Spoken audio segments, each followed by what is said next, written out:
जय हिंद दोस्तों। आज मैं आप सभी के लिए पार्ट 2 पॉलिटिकल साइंस से काफी इंपॉर्टेंट ऑब्जेक्टिव क्वेश्चन लेकर आया हूँ। ये honours and general and subsidy दोनों के लिए काफी इंपॉर्टेंट है। सो स्टार्ट करते हैं। पहला क्वेश्चन है, राष्ट्रपति अपना त्याग पत्र देता है, यानी कि राष्ट्रपति जब अपना सीट छोड़ता है, ठीक है, जब अपना त्याग पत्र देता है तो वह किसे दे सकता है ये बताना है। ऑप्शन है भारत के मुख्य न्यायाधीश को, उपराष्ट्रपति को, मुख्यमंत्री को या प्रधानमंत्री को। तो राष्ट्रपति अपना त्याग पत्र, यानी कि राष्ट्रपति को अपना पद छोड़ना है तो वह अपना त्याग पत्र किसे देगा? ये देगा भारत के मुख्य न्यायाधीश को। ठीक है, right answer option number A हो जाएगा, भारत के मुख्य न्यायाधीश। काफी इंपॉर्टेंट क्वेश्चन है, ये क्वेश्चन आ सकता है एग्जाम में, ध्यान रखना। और ये प्रोसेस किस अनुच्छेद के तहत किया जाता है या किस अनुच्छेद में लिखा गया है? तो ये लिखा गया है अनुच्छेद 67 में। ठीक है, 67 में लिखा गया है राष्ट्रपति अपना त्याग पत्र मुख्य न्यायाधीश को देगा और मुख्य न्यायाधीश इस त्याग पत्र को संसद के दोनों सदन, ठीक है, राज्यसभा और लोकसभा में प्रस्तुत करते हैं। क्वेश्चन नंबर 2 है, भारत के संविधान की 7वीं सूची अनुच्छेद 246 में कहा गया है, यानी कि भारत की अनुसूची यानी कि संविधान की 7वीं सूची में अनुच्छेद 246 में क्या कहा गया है ये बताना है। तो ये कहा गया है संघ यानी कि केंद्र सरकार राज्य और स्थानीय निवासियों की जिम्मेदारी की संबंधित सूची है। ठीक है, केंद्र सरकार राज्य और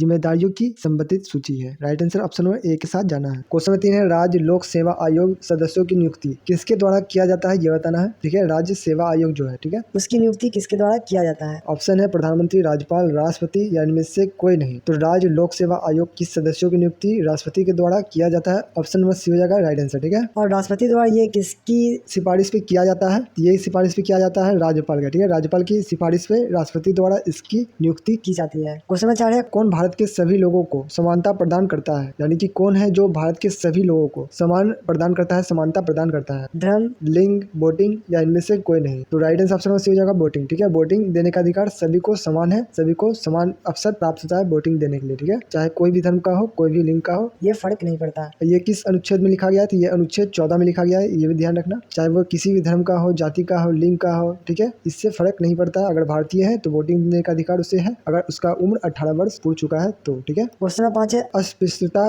क्या है, यानी कि छुआछूत जो कहा जाता है वह क्या है? वंश है, शारीरिक विकलांग है, लिंग है या फिर जाति है? तो अस्पृश्यता जो होता है यानी छुआछूत जो बोला जाता है वो बोला जाता है जाति के आधार पर। ठीक है, option number D right answer हो जाएगा, जाति। देखो, अस्पृश्यता यानी कि छुआछूत जो है वो एक कुप्रथा है, गलत धारणा है, जो कि जाति के आधार पर व्यवहार किया जाता है, भेदभाव किया जाता है। इसके तहत कुछ नीच जाति को छुआछूत के आधार पर रखा जाता है, उससे भेदभाव किया जाता है। तो भारतीय संविधान के 17 अनुच्छेद में, ठीक है, अनुच्छेद 17 में इस अस्पृश्यता यानी छुआछूत को समाप्त कर दिया और इसमें कई सारी योजना भी चलाई गई केंद्र सरकार के द्वारा ताकि ये छुआछूत की जो लहरें हैं वो समाप्त हो सके। क्वेश्चन नंबर 6 है, निम्नलिखित में से कौन सा अनुच्छेद राष्ट्रपति के कार्यकाल से संबंधित है? यानी कि आपको बताना है निम्नलिखित में से ऐसा कौन सा अनुच्छेद है जो राष्ट्रपति का कार्यकाल से संबंधित है, यानी कि राष्ट्रपति का कार्यकाल से वो सीधे लिंक है। ऑप्शन है अनुच्छेद 54, 55, 56 या फिर 52। काफी इंपॉर्टेंट क्वेश्चन है, ये क्वेश्चन आ सकता है एग्जाम में। ठीक है, काफी इंपॉर्टेंट है, अगर आपको आता है तो अभी अपना ऑप्शन जरूर लगाना। यहाँ पे इसका right answer option number C हो जाएगा 56। राष्ट्रपति का जो कार्यकाल से संबंधित है वह अनुच्छेद 56 संबंधित है। अनुच्छेद 56 में क्या कहा गया है कि राष्ट्रपति का जो कार्यकाल होगा वो 5 वर्षों का होगा। क्वेश्चन नंबर 7 है, राजनीतिक दल नागरिक को प्रदान करते हैं, यानी कि राजनीतिक दल नागरिक को क्या प्रदान करते हैं ये बताना है। ठीक है, कानून और शिक्षा, राजनीतिक और शिक्षा, सामान्य शिक्षा या इनमें से कोई नहीं। तो गाइस आपके हिसाब से क्या होना चाहिए तो आप कमेंट में जरूर लिखना। यहाँ पे इसका राइट आंसर होगा ऑप्शन नंबर बी, राजनीतिक शिक्षा। राजनीतिक दल नागरिकों को राजनीतिक शिक्षा देते हैं जिसके अनुसार उसे संस्था नीति के बारे में बताया जाता है, उसको शिक्षित किया जाता है, उसकी क्या कर्तव्य है, क्या क्या उसे अधिकार मिला है। ठीक है, ये सभी नागरिकों को बताया जाता है राजनीतिक दल के द्वारा। क्वेश्चन नंबर 8 है, किसे लोकतंत्र की रीढ़ के रूप में जाना जाता है, यानी कि लोकतंत्र का जो रीढ़ कहा जाता है, ठीक है, रीढ़ की हड्डी, वह किसे कहा जाता है? राजनीतिक दल को, हित समूह को, दबाव समूह को या लोकसभा को? तो रीढ़ की हड्डी किसे कहा जाता है? तो ये कहा जाता है राजनीतिक दल को। ठीक है, राजनीतिक दल के बिना राजनीतिक हो ही नहीं सकती है, ठीक है, सरकार चलेगा नहीं। तो राजनीतिक दल जो है वह रीढ़ की हड्डी है। Right answer option number A के साथ जाना है। ठीक है, राजनीतिक दल द्वारा ही व्यक्तियों की आवाज को ऊपर किया जाता है। ठीक है, सरकार में उसे सम्मिलित किया जाता है, सरकार में उसे भाग लेने के लिए आमंत्रित किया जाता है। क्वेश्चन नंबर देख लेते हैं, भारत में नाम मात्र की कार्यपालिका कौन है? यानी कि भारत में जो नाम मात्र की कार्यपालिका है वह कौन है? ठीक है, प्रधानमंत्री, न्यायपालिका, राष्ट्रपति या लोकसभा? तो भारत में जो नाम मात्र का कार्यपालिका है, ठीक है, जो शक्ति है सभी राष्ट्रपति के पास है, पर क्या है नाम मात्र का, ठीक है, वो उसका प्रयोग ना के बराबर ही करता है। तो राइट आंसर ऑप्शन उसी जगह राष्ट्रपति। क्वेश्चन नंबर 10 है, भारत में वास्तविक कार्यपालिका कौन है? यानी कि भारत में जो वास्तविक कार्यपालिका है वो इनमें से कौन है? राष्ट्रपति, प्रधानमंत्री और मंत्रिमंडल, इनमें से कोई नहीं, या लोकसभा? तो भारत में जो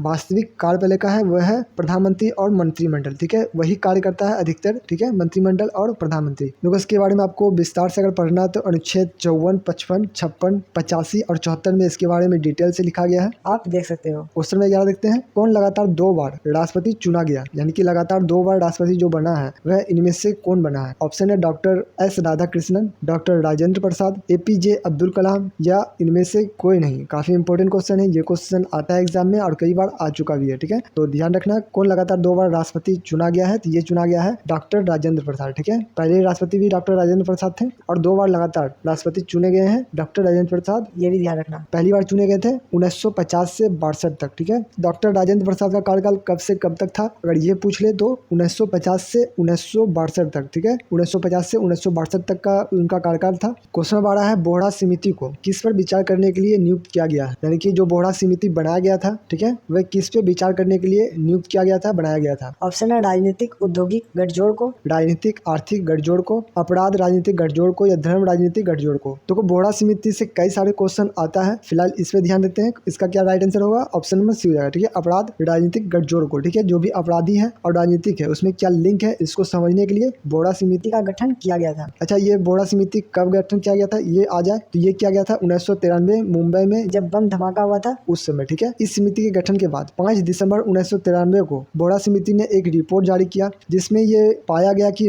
अपराधी और राजनीतिक दल के बीच बहुत गहरा संबंध है। ठीक है, यानी कि राजनीतिक दल और जो अपराधी है उन दोनों के बीच कुछ गहरा संबंध है, वह बोहरा समिति ने ये रिपोर्ट जारी किया था। क्वेश्चन नंबर 13 है बोहरा समिति ने किस वर्ष अपनी रिपोर्ट जारी की। मैं इस क्वेश्चन का आंसर दे चुका हूँ। ठीक है, आपको इस क्वेश्चन का आंसर कमेंट में करना, 1995, 96, 98 या फिर 93। क्वेश्चन नंबर 14 है भारत सरकार ने किस वर्ष मंडल कमीशन की नियुक्ति की थी, यानी कि मंडल कमीशन की जो नियुक्ति की थी वह किस वर्ष की थी भारत सरकार ने। ऑप्शन है 1977, 76, 80 या फिर 78। मंडल कमीशन की जो नियुक्ति हुई थी वो हुई थी 1976 में। ठीक है, 1976 में मंडल कमीशन की नियुक्ति की गई थी भारत सरकार द्वारा। अच्छा, इसकी नियुक्ति के बाद यानी कि मंडल कमीशन की नियुक्ति के बाद इस कमीशन ने 1980 में एक रिपोर्ट प्रस्तुत किया जिसके अनुसार अनुसूचित जाति और अनुसूचित जनजाति के लिए आरक्षण की सिफारिश की गई थी। ठीक है, क्या अनुसूचित जाति और अनुसूचित जनजाति को आरक्षण दिया जाए 1980 के आसपास। क्वेश्चन 15 है निम्नलिखित में से कौन द्विदलीय प्रणाली का गुण नहीं है, यानी कि ऐसा कौन है जो द्विदलीय प्रणाली का जो गुण है वह नहीं है। मंत्रिमंडल के गठन में मुश्किल, सरकार की स्थिरता, मजबूत नीतियां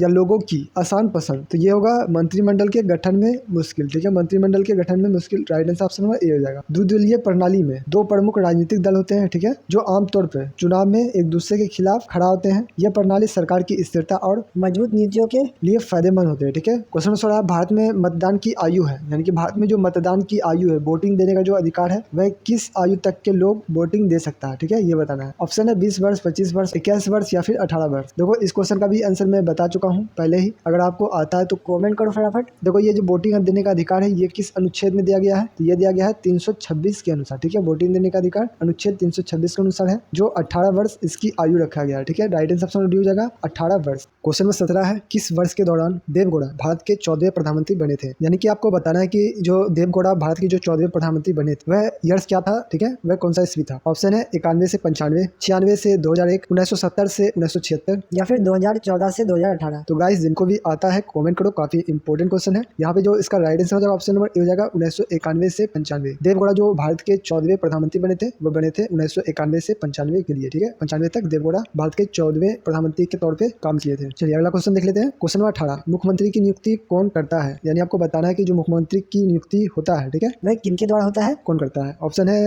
राष्ट्रपति, राज्यपाल, प्रधानमंत्री या फिर मुख्य न्यायाधीश। तो गाइस ये किनके द्वारा होता है मुख्यमंत्री का नियुक्ति, तो ये होता है राज्यपाल के द्वारा। ठीक है, ऑप्शन नंबर बी हो जाएगा राज्यपाल। वहीं प्रधानमंत्री का नियुक्ति किसके द्वारा होता है, ये होता है राष्ट्रपति। ठीक है, दोनों याद रखना, प्रधानमंत्री का राष्ट्रपति, मुख्यमंत्री का राज्यपाल। देखो राज्यपाल जो मुख्यमंत्री को नियुक्ति करता है, ठीक है, वह करता है सिर्फ विधानसभा में बहुमत प्राप्त दल के नेता को। ठीक है, जो भी विधानसभा में बहुमत प्राप्त है जिसके पास दल का नेता है, ठीक है, उसी को मुख्यमंत्री के लिए नियुक्त किया जाता है। क्वेश्चन 19 से भारतीय संविधान का अनुच्छेद 12 से 35 संबंधित है। देखो ये क्वेश्चन एग्जाम में आ चुका है, ध्यान रखना। भारतीय संविधान का जो अनुच्छेद 12 है और 35 है, यानी कि 12 से लेकर 35 तक किससे संबंधित है, न्यायपालिका से, मौलिक अधिकार से, कार्यपालिका से या इनमें से कोई नहीं। गाइस काफी इंपॉर्टेंट है, ये क्वेश्चन आता है एग्जाम में, ध्यान रखना। अगर आपको आता है तो कमेंट करो फटाफट। ठीक है, तो 12 से 35 जो संबंधित है वो संबंधित है मौलिक अधिकारों से। भारतीय संविधान के अनुच्छेद 12 से 35 मौलिक अधिकारों से संबंधित है। इस अनुच्छेद में नागरिक को मौलिक अधिकारों की व्याख्या किया गया है, यानी कि बताया गया है कि मौलिक अधिकार क्या क्या है, जिसमें जीवन का अधिकार दिया गया है कि जीवन का अधिकार क्या क्या है, स्वतंत्रता का अधिकार क्या क्या है, समानता का अधिकार, धर्म की स्वतंत्रता का अधिकार, भाषण और अभिव्यक्तियों की स्वतंत्रता का अधिकार सभी शामिल है। क्वेश्चन नंबर 20 है एक धन विधेयक केवल प्रस्तुत किया जा सकता है, यानी कि एक धन विधेयक केवल कहाँ प्रस्तुत किया जा सकता है ये बताना है। ठीक है, तो ऑप्शन है विधानसभा, लोकसभा, राज्यसभा या इनमें से कोई नहीं है। तो गाइस काफी इंपॉर्टेंट है, ये क्वेश्चन भी एग्जाम में आ सकता है और आता भी है। तो धन विधेयक जो प्रस्तुत किया जा सकता है वह केवल और केवल लोकसभा में प्रस्तुत किया जा सकता है। ठीक है, तो right answer option number B के साथ जाना है। और ये किस अनुच्छेद के तहत किया जा सकता है, तो ये अनुच्छेद 110 के अनुसार धन विधेयक को जो केवल लोकसभा में प्रस्तुत किया जा सकता है ये लिखा गया है। ठीक है, वहीं राज्यसभा में केवल विचार विमर्श के लिए धन विधेयक को भेजा जाता है। तो गाइस आज के लिए इतना ही, उम्मीद है आपको वीडियो पसंद आया होगा। पसंद आया प्लीज वीडियो को लाइक करना। तो गाइस इससे पहले मैं कई सारी वीडियो अपलोड कर चुका हूँ, अगर आपने नहीं देखा है तो आई बटन पर क्लिक कर वीडियो को देख सकते हो। वीडियो अच्छा लगा तो वीडियो को लाइक करना, कमेंट कर बताओ कि आपको ये वीडियो कैसा लगा। तब तक के लिए मिलते हैं फिर एक नई वीडियो के साथ। जय हिंद।